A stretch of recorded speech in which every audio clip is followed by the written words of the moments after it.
Hello, and welcome to the next episode of The Prestige, a podcast about films, filmmaking and film theory. Each week we'll focus on a particular movie chosen by one of us and then let a theme develop out from a review/discussion about that and see where it takes us. And we'll still, as always, end with some recommendations based on this week's choice, based on the ideas presented this week. But to start with, we're going to introduce ourselves. So Sam, who are we? My name's Sam Knowles. I'm a teacher and writer, and my latest article is about graphic novel form and Mediterranean migration, which is as uplifting as it sounds. Came out this summer, and my first book, my only book, but first book sounds more impressive, is Travel Writing the Transnational Author, which was out with Palgrave last year. And my companion on this cinematic adventure is pop culture's answer to Stephen Fry, a Renaissance man of messing about with photos, books and videos, Rob Maythorn, as well as a quite staggering number of current creative projects. Rob spent several years in the film industry, has a degree in film, so generally knows what he's talking about. I know films. And also, I have read Sam's book, and whilst it uses a lot of big words that I didn't understand, it was very good. Well, good, thank you for that. It's alright. Put that on the cover next time. That's a review and a half. Right, so this week is your choice of film. It is. So this week we watched Antman, the latest release from the Marvel world, the Marvel universe, starring Paul Rudd and Michael Douglas, directed by Peyton Reed. And it tells the story of Scott Lang, a ex-con cat burglar, who gets caught up in basically corporate espionage between Hank Pym, an inventor, and Darren Cross, his protege turned replacement turned super villain, essentially. Ant-Man has the ability to turn really small and control ants, but this film isn't really about his superpowers. It's kind of about the family dynamics of the Pyms. He's part of that, and sort of the culmination is to try and stop Darren Cross from making his own version of the Ant-Man suit to then sell on to Hydra, who are the sort of the big baddies of phase 2, or phase 1/phase 2 of the Marvel Cinematic Universe. Sam, your thoughts on the film? I really enjoyed it. I think, not sure it was as much as any of the Marvel films. I certainly enjoyed Guardians of the Galaxy a lot. But I did enjoy this, and some of the things that I enjoyed about this were the sort of self-deprecation and the referentiality that you got with Guardians of the Galaxy. And the fact that it's not afraid not to take itself seriously, which has been a problem with other, not necessarily Marvel films, but other comic book films.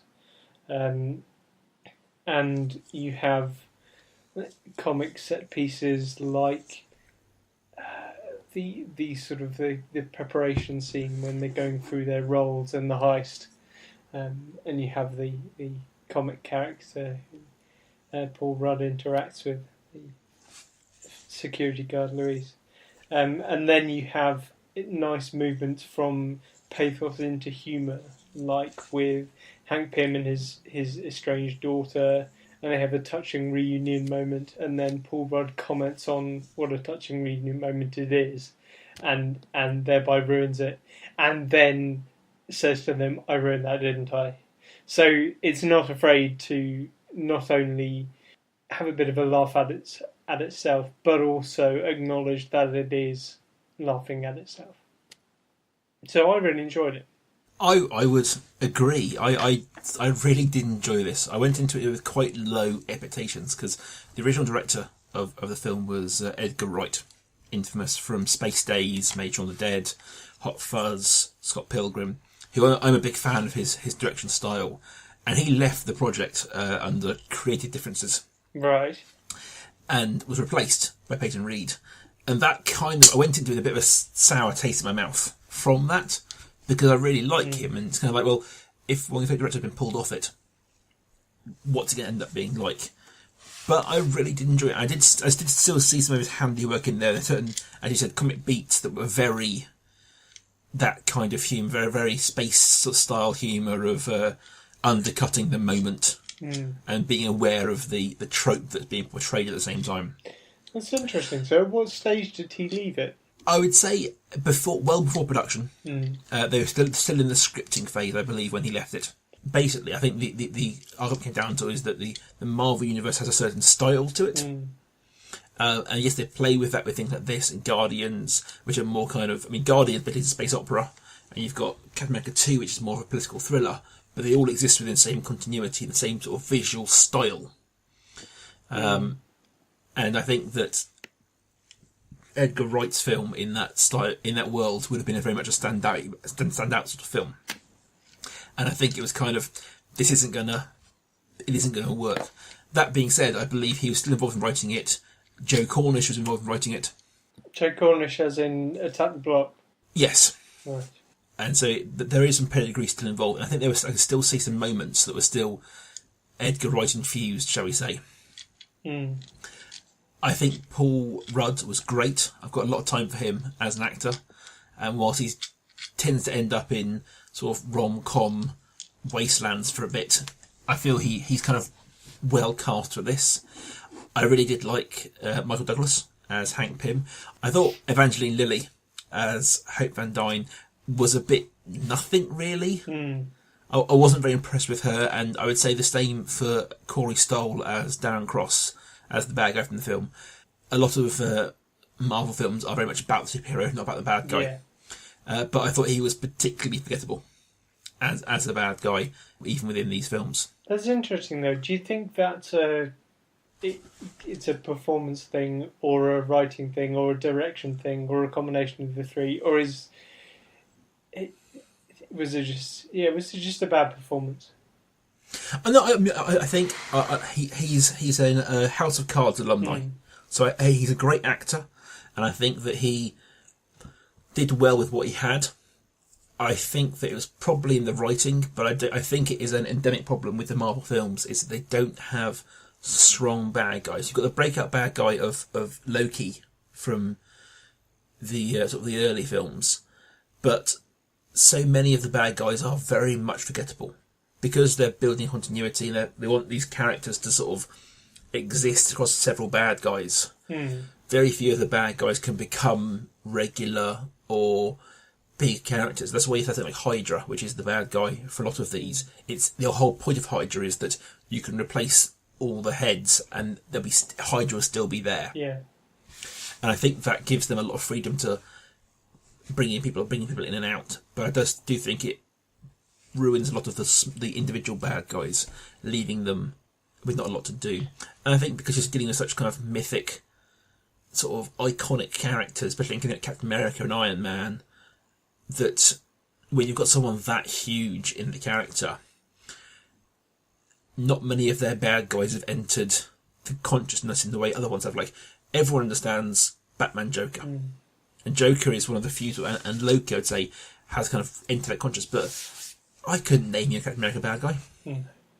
You know, I couldn't really name you many of infamous Iron Man bad guy or Scarlet Witch bad guy or any of these things. They don't have the iconic bad guys that some people do, and I think it leaves them short sometimes. That being said, I think those were the two bum notes in this film. I really did enjoy Luis, as you said. I thought his little comedy moments really did lift the film. I very much enjoyed the whole scene at the end where he's telling the story of a story getting to him, and I thought that was very well done. Yes. Going back just quickly on this idea of bad guys. One thing that I thought this film did very well was the bad guys were partly the good guys from other films.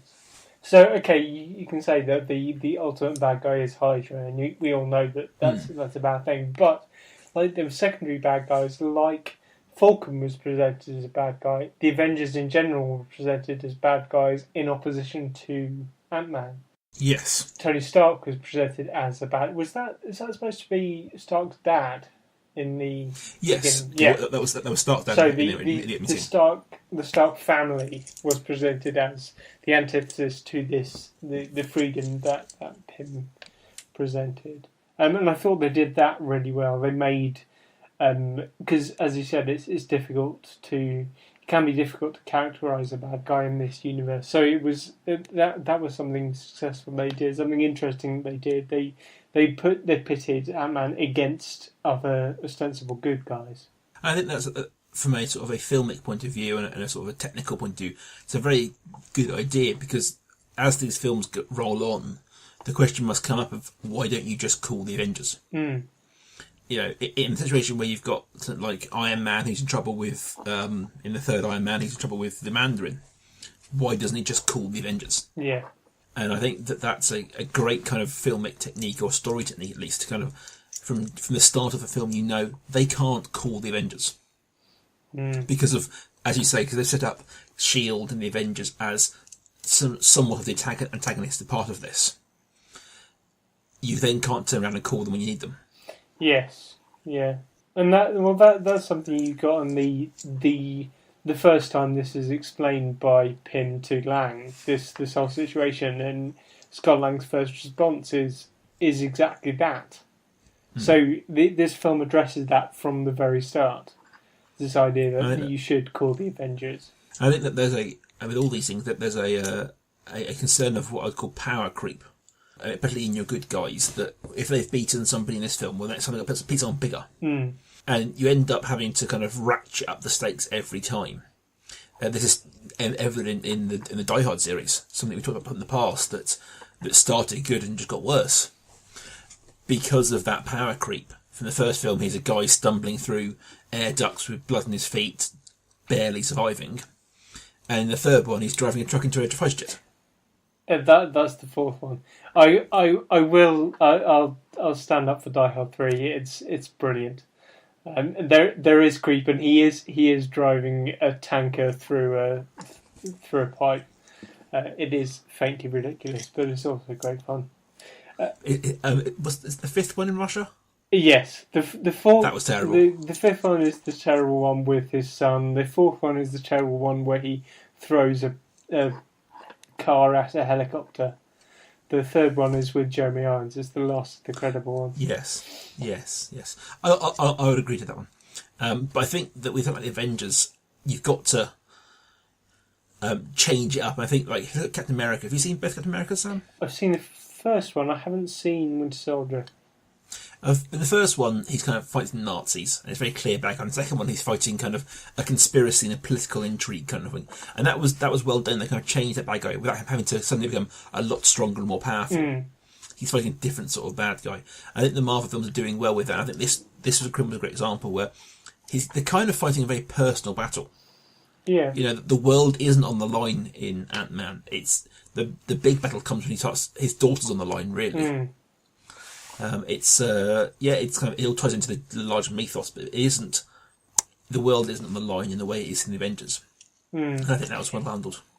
Yeah, I thought it was, and it's something that you've talked about on this podcast before, that there are too many films nowadays where things are solved by hitting them hard. And in this one, you couldn't hit things hard. It was all about being tricksy and being cunning and knowing when to be small and when to be big. Yes. And there were explosions and there were times where you hit things hard, but part of the way that Michael Douglas escapes the facility is just through knowing how something is going to work, and it's not necessarily through overpowering other people. It's just through manipulating laws of physics. It felt like it was about being smarter than the other guy, exactly, rather than being stronger. Yeah. And yes, as I said, there were fist fights, there were Thomas Tank Engine train crashes, but ultimately the day was won by being smarter and being willing to risk more than the person you're fighting, which I certainly was a nice change. Yeah. This film got me thinking about a larger topic, though, of origin stories. And filmic origin stories. Not only superhero films are very concerned with origin stories, but I do think that there's a few things to be talked about it. One of which, that this film felt unusual in that it wasn't the origin story of the superpower. A lot of superhero films are about how he got that power. Iron Man's about him building the suit. Captain America's about him undergoing the serum. Spider-Man's about him being bitten. At the start of this film, the superpower already exists. Okay. But it is about him adopting that superpower. I agree, but also at the start of but the other thing that this film, it isn't about him accepting that mantle. He starts the film wanting to change and wanting to be a better man. Yeah. And he has some ups and downs in that, but it was very unusual to me that this film isn't about him. It's about him becoming a superhero, but it isn't about the development of that power, and it isn't about him stepping up to the plate.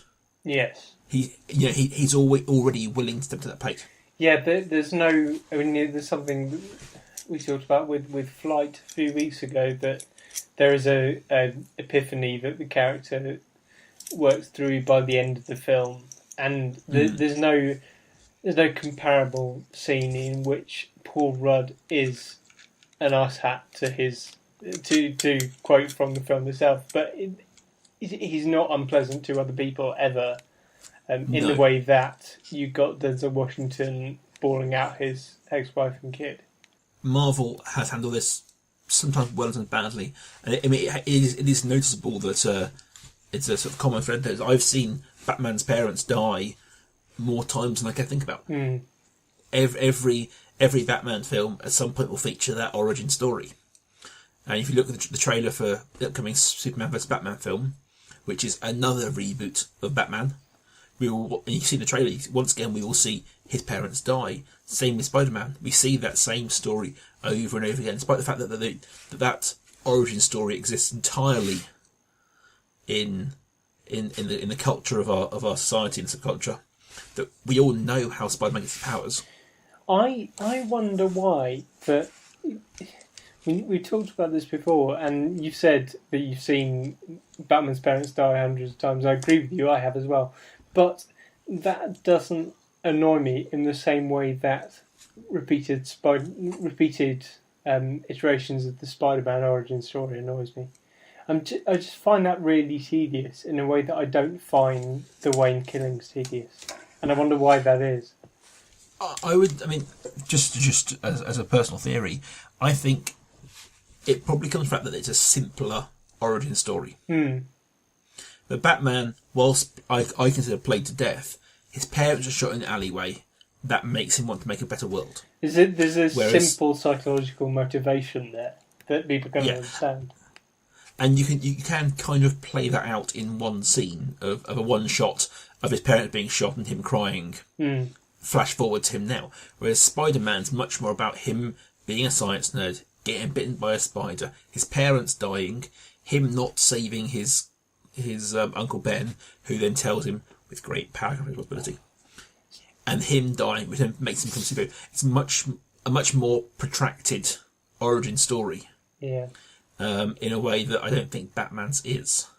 And I think, as we mentioned earlier, Guardians is a great example of there really wasn't a lot of backstory. No. There is no origin story. It might be the origin of that team, but with Drax the Destroyer, it's just like, he's giant and he's grey, and he takes it literally. Rocket the Raccoon, it's just he's literally a raccoon who likes guns. Yeah. And there wasn't any, and that film almost felt it could do with more because it's so far out of our general world of the Marvel Universe. But there was no attempt at an origin story. Yeah, I like that. I like the fact that those characters stepped into the frame fully formed, and you had whatever Chris Pratt's character is called, Star-Lord, is it? Yes. And you had that scene with him at the beginning, and he was already Indiana Jones in the 23rd century at the beginning of that film. I I agree. I think they handled that perfectly. Just kind of in one scene of him singing and dancing his way through the ruins. Like, that's his character. Yes. Yeah. And I think that there's often too much of a reliance on origin stories. I think one I was thinking about this. One of the reasons for that could be this fixation on origins could be to do with the fact that, well, I suppose art, and let's get more esoteric about it, life in general is about searching for meaning, and origin stories give meaning to later narratives. So an origin story is important in film as it is in life because it justifies what we do, maybe. I do need to add a bit further. I think that as an audience, we like origin stories because almost always the guy or girl at the start of the film is us. Yes. Like, I watch, Guardians Galaxy and it's awesome, but I know that I'm not Star-Lord. Yeah. I'm nowhere near Star-Lord. It's a great ride, but I'm not that person.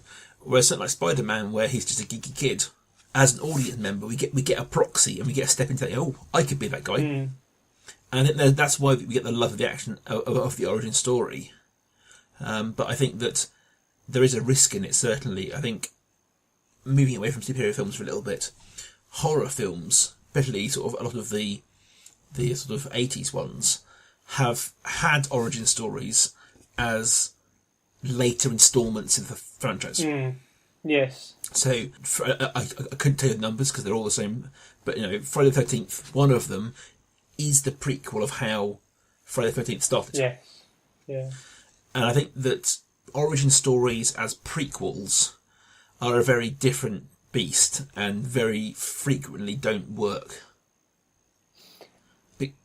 Also, and this will happen only once, so cherish it. I'm going to refer now to She's All That because because there is something about American high school films in the late 90s wherein it was the transformation of a narrative proxy that drew you into the film. There is something of an origin story about that. So the transformation of Laney Boggs in She's All That has parallels with the transformations of people like Scott Lang, for example.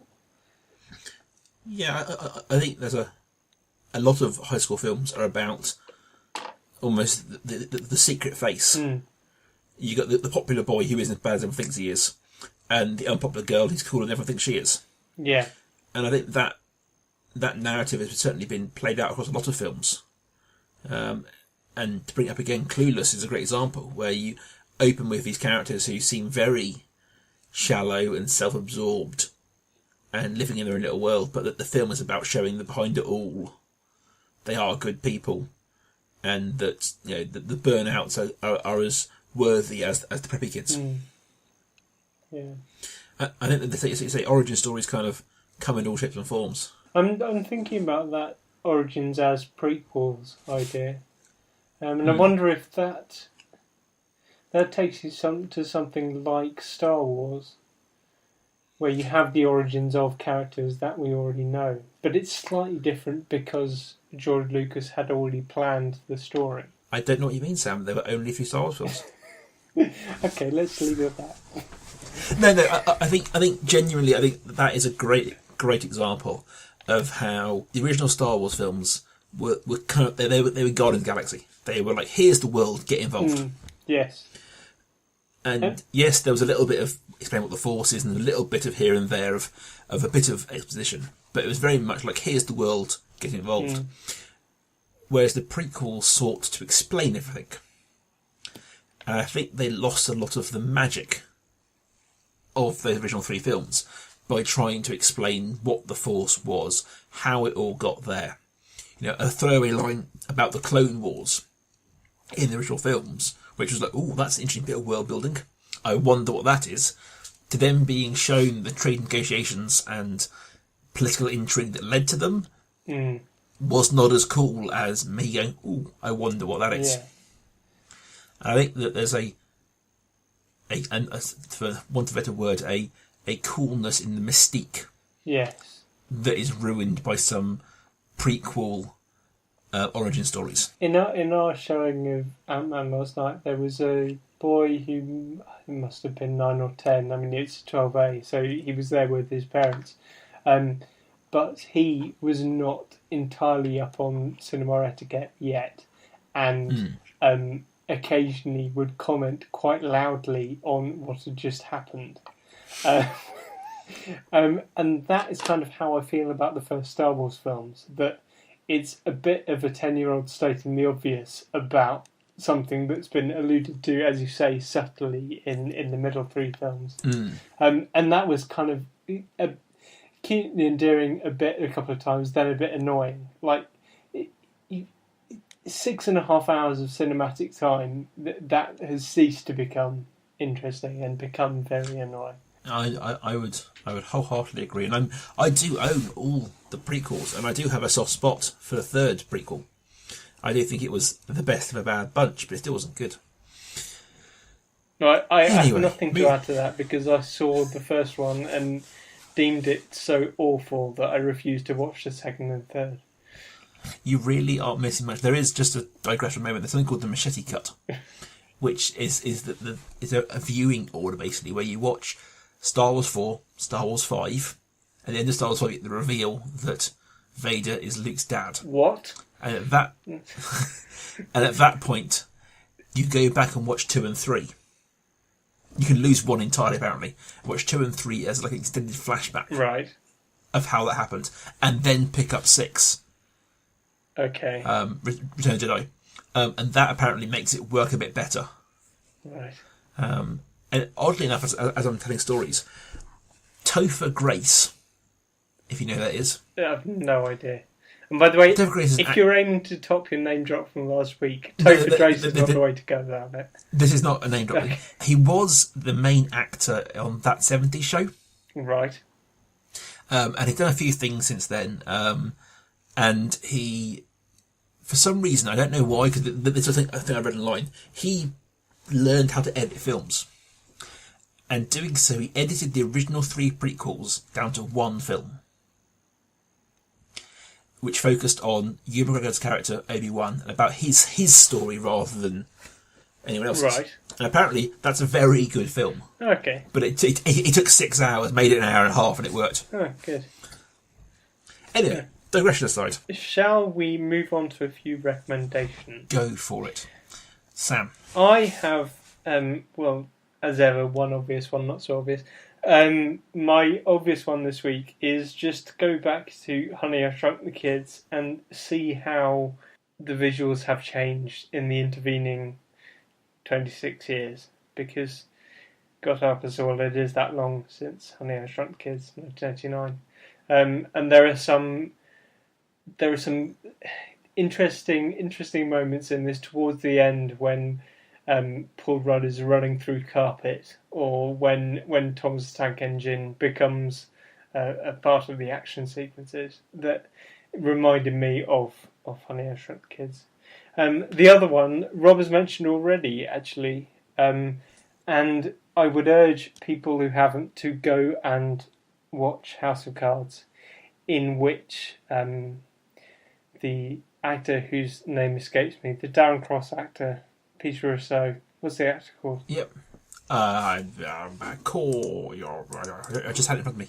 Give me a second. Corey Stoll. Right, okay. Corey Stoll. Go and watch House of Cards for Corey Stoll, because he is, as Rob said, he's quite stilted in this film, and this isn't a great advert for his acting talents, but he is very good in House of Cards, so I'd recommend that. Okay. I once again, I think I'm liking Sam's idea of a common and uncommon one, so I'm gonna follow suit this week. My common one, my well-known one, is going to be Men in Black. Right. Men in Black, the early Will Smith film from, I'm not sure when that actually came out. I'll probably say late 90s. Give me a second. 1997 it came out. Men in Black, starring Tommy Lee Jones and Will Smith. It's basically the origin story of Will Smith's character in Men in Black and how he went from being a New York cop to being a man in black. It's very funny, it's well done, it handles that perfect balance of here's a crazy world, but here's the bit you need to know. I would recommend it wholeheartedly. I think that Will Smith is as good as he ever gets in his kind of voice-acting role. Tommy Lee Jones is perfectly pitched as the world-weary deadpan that he does so well. I would recommend that. As the second one and third one weren't as good. I think they lost their way a little bit with the thing, but the first one certainly is worth checking out. I particularly like the first time you meet Will Smith in Men in Black, which has him racing a bus, and it's just very good. I like that action sequence. But I think also with that film, you don't see the origin of him being a very good cop. No. Like you drop right into the action of him as a great cop hunting down an alien. Yes. My second recommendation, which is a much less known well film called All Superheroes Must Die. This is a film from 2011.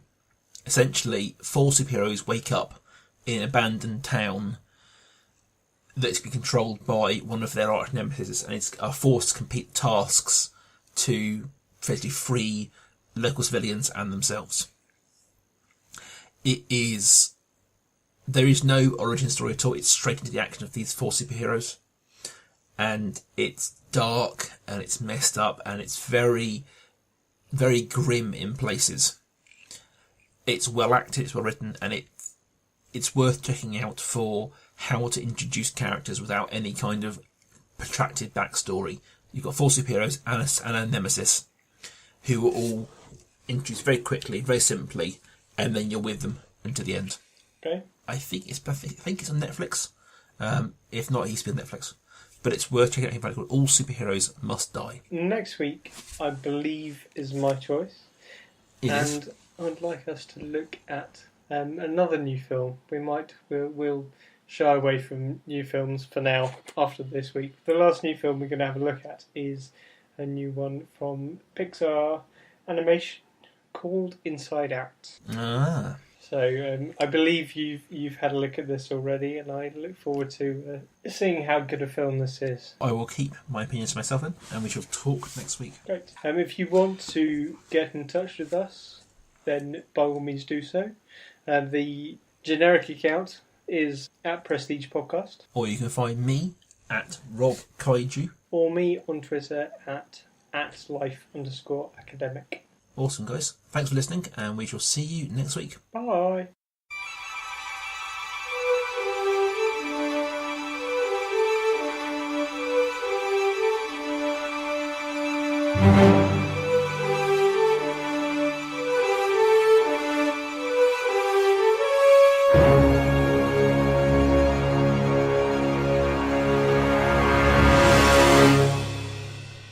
The Prestige is a Kaiju Industries production. Check out their other work at facebook.com/Kaiju Industries. Rawr! Arg.